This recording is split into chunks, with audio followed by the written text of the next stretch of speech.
नमस्कार दोस्तों, बायजूस आईएएस हिंदी में आप सभी का स्वागत है। आज हम आपके सामने 30 मई 2021 के दैनिक क्विज प्रस्तुत कर रहे हैं, जिसमें द हिंदू और पीआईबी के आधार पर प्रश्नों को हम यहाँ पर प्रस्तुत कर रहे हैं। अपने पहले प्रश्न को देखते हैं। निम्नलिखित में से किस प्रजाति के सुंदरवन में सबसे अधिक देखे जाने की संभावना होती है? भारतीय अजगर, इरावदी डॉल्फिन, हंगुल, बाटागोर, बास्का। हंगुल की अगर हम बात करें तो ये जम्मू कश्मीर में प्रमुख रूप से दाचीगाम जो राष्ट्रीय पार्क है वहां पर एक तरह से पाया जाता है। तो हंगुल प्रजाति को अलग कर दें तो सुंदरवन में भारतीय अजगर, इरावदी डॉल्फिन और बाटागुर बास्का इन तीनों के पाए जाने की संभावना रहती है। यानी 1, 2, 4 आंसर है आपका डी। तो इन तीनों प्रजातियों को ध्यान रखें। इंडियन पाइथन, बाटागुर बास्का की बात करें तो ये एक तरह से नदी क्षेत्रों में प्रमुख रूप से पाए जाने वाली एक कछुए की प्रजाति है। इसे इंडियन तेरापिन के नाम से भी जाना जाता है। तो बाटागुर बास्का। इरावदी डॉल्फिन की अगर हम बात करें तो भारत में अगर हम देखें तो गंगा डॉल्फिन हमारा राष्ट्रीय जल जीव भी है, जो गंगा और उसकी सहायक नदियों के क्षेत्रों में पाया जाता है। इसी के साथ साथ सिंधु डॉल्फिन भी भारत के क्षेत्र में पाई जाती है।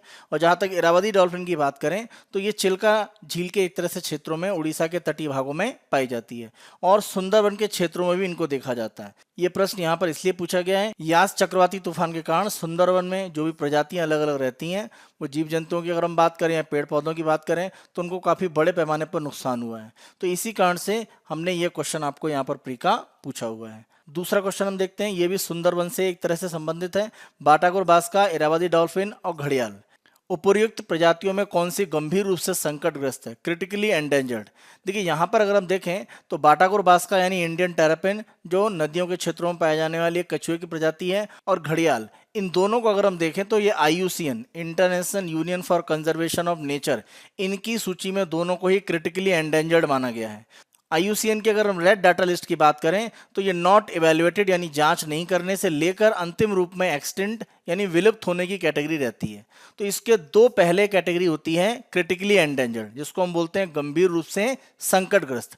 गंभीर रूप से संकटग्रस्त श्रेणी में बाटागुर बास्का और साथ साथ घड़ियाल भी शामिल हैं। जहां तक इरावदी डॉल्फिन की बात करें तो ये एंडेंजर्ड यानी संकटग्रस्त श्रेणी में आती है। तो आपसे पूछा गया क्रिटिकली एंडेंजर्ड यानी पहला और तीसरा, तो आंसर है आपका सी।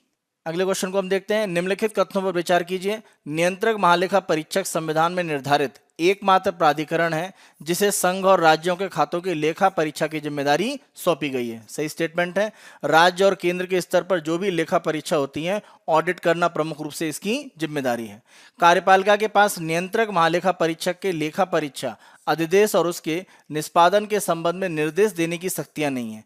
ध्यान रखें, एक स्वतंत्र संवैधानिक संस्था के रूप में कार्य करता है। केंद्र सरकार की तरफ से कोई आदेश ऐसे नहीं दिए जा सकते हैं। तो दूसरा यहाँ पर सही है विकल्प। तीसरा, लेखा परीक्षा के तहत केवल अनियमितता और नियमों, विनियमनों और आदेशों के उल्लंघन के महत्वपूर्ण मामलों की रिपोर्ट करना आवश्यक है। देखिए, ऑडिट के माध्यम से जब लेखा परीक्षा की जाती है, उसके माध्यम से किसी भी तरह के अनियमितता या नियम, विनियमन या आदेश उनका उल्लंघन उसका पता चलता है। तो ऑडिट पूर्ण रूप से किया जाता है और उद्देश्य ये रहता है कि अगर कोई अनियमितता हुई है, जो भी बजट में कहा गया है या सरकार की तरफ से जो संसद में बोला गया है, उससे अलग किसी भी तरह का व्यय हुआ है या किसी भी तरह की हानि राजकोष को हुई है, तो उसकी जांच एक तरह से यहाँ पर की जाती है और ये परिणामी रूप में सामने आता है। तो ये कहना कि केवल अनियमितताओं की जांच होती है, तो सामान्य जांच होती है, अनियमितताएं एक तरह से पता चलती हैं। तो यहाँ तीसरा पॉइंट आपका गलत है, पहला दूसरा सही है। तो आंसर आपका बी, 1 और 2 सत्य है। यहाँ पर हमने ये क्वेश्चन इसलिए पूछा है क्योंकि भारत के पूर्व वित्त मंत्री हैं पी चिदम्बरम, उनके द्वारा मांग की गई है कि एक CAG का ऑडिट किया जाना चाहिए भारत में जो भी वैक्सीन प्रोडक्शन किया जा रहा है उसके संबंध में, क्योंकि वैक्सीन को लेकर भारत में एक जो कमी महसूस की जा रही है, उसी के संबंध में इस ऑडिट के बारे में एक तरह से मांग की जा रही है। अगले हम क्वेश्चन पर आते हैं। हाल ही में चर्चा में रहा युवा निम्नलिखित में से किसे संदर्भित करता है? 30 वर्ष से कम आयु के युवाओं के लिए कौशल विकास कार्यक्रम, युवा नवोदित लेखकों को प्रशिक्षित करने के लिए एक लेखक परामर्श मेंटरशिप कार्यक्रम। आप ध्यान रखें, ये आपका बी बिल्कुल सही है। तो एक तरह से युवा लेखकों को आगे बढ़ाने के लिए, उनको प्रशिक्षित करने के लिए एक तरह का कार्यक्रम है युवा, जिसको सरकार ने प्रारंभ किया है। तो आंसर है आपका बी है। सरकार के द्वारा युवा लेखकों को प्रशिक्षित करने के लिए इस युवा कार्यक्रम को प्रारंभ किया गया है। युवा की आप फुल फॉर्म ध्यान रखें, young upcoming versatile authors. Hindi में आप कह सकते हैं युवा आगामी बहुमुखी लेखक। तो युवा की फुल फॉर्म आप ध्यान रखें। इससे आप अंदाज लगा सकते हैं कि ये एक तरह से लेखकों को भारत में और ज़्यादा बढ़ावा देने के लिए एक तरह से इसको शुरू किया गया है। ये योजना ध्यान रखें कि आज़ादी के अमृत महोत्सव का एक हिस्सा है और इसमें जो एक तरह से विस्मृत नायक हैं जिनको आज़ादी के आंदोलन में भुला दिया गया है, स्वतंत्रता सेनानियों, अज्ञात और भूले हुए स्थानों और राष्ट्रीय आंदोलन में उनकी जो भूमिका है, इस तरह के अन्य विषयों पर लेखकों की युवा पीढ़ी के दृष्टिकोण को एक अभिनव और रचनात्मक तरीके से सामने लाने के लिए इस योजना को एक तरह से प्रारंभ किया गया है। इस योजना के कार्यान्वयन एजेंसी के रूप में अगर हम देखें तो शिक्षा मंत्रालय के अधीन काम करने वाला एनबीटी, नेशनल बुक ट्रस्ट के द्वारा चरणबद्ध तरीके से इस योजना को संचालित किया जाएगा। इस योजना के अगर हम कुछ प्रमुख बिंदु और देखें तो 1 जून से 31 जुलाई 2021 तक इस अगर हम साइट की बात करें www.mygov.in के माध्यम से आयोजित होने वाली अखिल भारतीय प्रतियोगिता के जरिए 75 लेखों का चयन किया जाएगा। विजेताओं की घोषणा 15 अगस्त 2021 को की जाएगी। युवा लेखकों को प्रख्यात लेखक और संरक्षक प्रशिक्षित करेंगे। जो भी चयनित एक तरह से लेखकों की अलग अलग कृतियां होंगी उनको 15 दिसंबर 2021 तक प्रकाशन के लिए तैयार कर दिया जाएगा और इन पुस्तकों का जो विमोचन है वो 12 जनवरी 2022 को राष्ट्रीय युवा दिवस के अवसर पर किया जाएगा। ध्यान रखें, जो ये 75 लेखक चुने जाएंगे उनको 6 महीने के लिए 50,000 रुपये प्रति माह के अनुसार एक छात्रवृत्ति भी सरकार के द्वारा दी जाएगी। इस योजना के माध्यम से एक तरह से सरकार की कोशिश ये है कि आज़ादी के समय जो भी स्वतंत्रता सेनानी हैं और जो भूले हुए स्वतंत्रता सेनानी हैं उनकी यादों को एक तरह से आगे बढ़ावा दिया जाए और युवा लेखक इसमें आगे बढ़ें। यहाँ पर जो भी युवा भाग लेंगे उनकी आयु 30 वर्ष से कम होगी। तो ये भारत सरकार के द्वारा लेखन की परंपरा को मजबूत करने के लिए युवा नाम से एक योजना सरकार ने प्रारंभ की है। डेली क्विज के अपने दूसरे भाग में आते हैं, जहां पर हम विगत वर्षों में यूपीएससी में पूछे गए प्रश्न आपके लिए प्रैक्टिस के लिए लाते हैं। 2016 में पूछे गए इस प्रश्न को देखते हैं। निम्नलिखित में कौन सा या कौन से संकेतक IFPRI द्वारा वैश्विक भुखमरी सूचकांक रिपोर्ट की गणना करने में प्रयुक्त होता है या होते हैं। देखिए, IFPRI की बात करें तो यूएसए का एक संगठन है, international food policy research institute, और इसी के साथ साथ एक और संगठन है जर्मनी का वेल्थ हंगर लाइफ। इन दोनों के द्वारा मिलकर 2006 से वैश्विक भुखमरी सूचकांक जारी किया जाता है और 2007 में इसमें आयरलैंड की एक संस्था है कंसर्न वर्ल्ड वाइड, ये भी शामिल हो गया। तो इन तीनों के द्वारा मिलकर एक तरह से ये सूचकांक जारी किया जाता है। इस सूचकांक को 4 आधारों पर जारी किया जाता है। पहला आधार लिया जाता है अल्पोषण या अंडर नोरिशमेंट, यानी जो पोषण की आवश्यकता है उससे कम एक तरह से प्राप्त हो रहा है।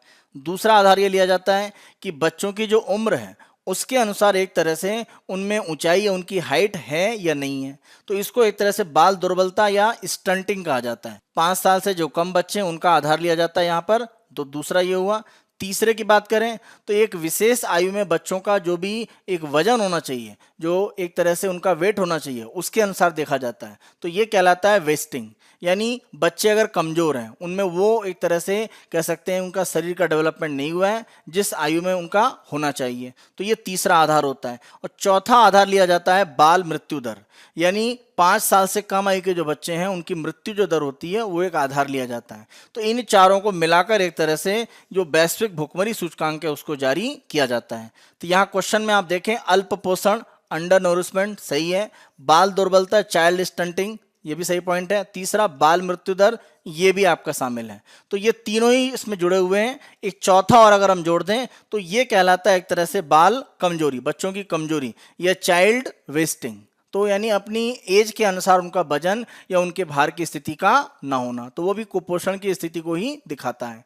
तो 4 कारण होते हैं, ये 3 यहाँ दिए गए, तो तीनों ही सही हैं। तो आंसर आपका यहाँ पर है सी, 1, 2 और 3 तीनों शामिल हैं। आज के अपने प्रमुख तथ्य को देखें तो हम भुखमरी की जो अवधारणा है, हंगर का कॉन्सेप्ट है, उसी को यहाँ पर देख रहे हैं। देखिए, जब हंगर या भूख की बात करते हैं तो एक असहज दर्दनाक शारीरिक अनुभूति है जहाँ पर आहार ऊर्जा की अपर्याप्त खपत के कारण होता है, यानी आहार के माध्यम से ऊर्जा हम वो प्राप्त नहीं कर पा रहे हैं जो हमारे शरीर के लिए आवश्यक है। तो ये भूख की एक तरह से स्थिति को दिखाता है। और ध्यान रखें, ये तब स्थायी हो जाता है जब व्यक्ति सामान्य सक्रिय और स्वस्थ जीवन जीने के लिए नियमित रूप से पर्याप्त मात्रा में कैलोरी का सेवन नहीं करता है। किसी व्यक्ति को भूख से स्थायी रूप से ग्रसित माना जाता है अगर उसको अपनी आवश्यकता के लिए जो कैलोरी भोजन में चाहिए अगर वो प्राप्त नहीं कर पाता है। अनुमान यह है कि विश्व में 690 मिलियन लोग हैं वो भूखे रहते हैं, यानी आवश्यकता के अनुसार उन्हें भोजन की प्राप्ति नहीं होती है। जब हम भूख या हंगर की बात करते हैं इसको अलग अलग तरीकों से प्रकट किया जाता है, जैसे अल्प पोषण, कुपोषण या शारीरिक कमजोरी वेस्टिंग या स्टंटिंग की बात करें बाल दुर्बलता, तो अलग अलग रूपों में इसको एक तरह से डिफाइन किया जाता है। और अगर हम विश्व खाद्य कार्यक्रम के अनुसार देखें तो अल्प पोषण का मतलब होता है जब लोग न्यूनतम शारीरिक आवश्यकताओं को पूरा करने के लिए कैलोरी प्राप्त नहीं कर पाते हैं, तो ये अल्प पोषण कहलाता है। कुपोषण, जब लोग प्रोटीन, ऊर्जा और सूक्ष्म पोषक तत्वों का अपर्याप्त सेवन करते हैं। सही पोषण के अभाव में खसरा या दस्त जैसे जो सामान्य संक्रमण है, जो आसानी से इलाज किए जा सकते हैं, उनके कारण एक तरह से लोगों की मृत्यु होती है। इसका प्रमुख कारण ये है कि पोषण अच्छा नहीं होने के कारण उनकी रोग प्रतिरोधक क्षमता न्यूनतम स्तर पर रहती है, तो सामान्य संक्रमण से भी उनकी एक तरह से मृत्यु हो जाती है। तो ये कुपोषण की स्थिति को दिखाता है। शारीरिक कमजोरी या वेस्टिंग, जब हम शारीरिक कमजोरी या वेस्टिंग की बात करते हैं तो भुखमरी यह एक बीमारी का परिणाम है जिसमें पर्याप्त वजन घटाने के साथ तीव्र कुपोषण का ये सूचक एक तरह से होता है। किसी व्यक्ति की जो आयु है उसके अनुसार उसका वजन का नहीं होना एक तरह से उसको वेस्टिंग या शारीरिक कमजोरी को दर्शाता है। तो भुखमरी को हम देखें तो अलग अलग रूपों में एक तरह से दिखाने का प्रयास किया जाता है। सामान्य रूप से आप समझें कि आवश्यकता के लिए शरीर में जितनी कैलोरी ऊर्जा की जरूरत है, अगर वो पर्याप्त रूप में प्राप्त नहीं करते हैं तो हम एक तरह से भुखमरी से ग्रसित हैं। ये हमारा 30 मई 2021 का डेली क्विज था। आने वाले दिनों में अन्य दिनों के डेली क्विज हम आपको इसी तरह से प्रस्तुत करते रहेंगे। बायजूस आईएएस हिंदी को आप बहुत पसंद कर रहे हैं, अधिक से अधिक संख्या में लाइक, शेयर और सब्सक्राइब अवश्य करें। धन्यवाद।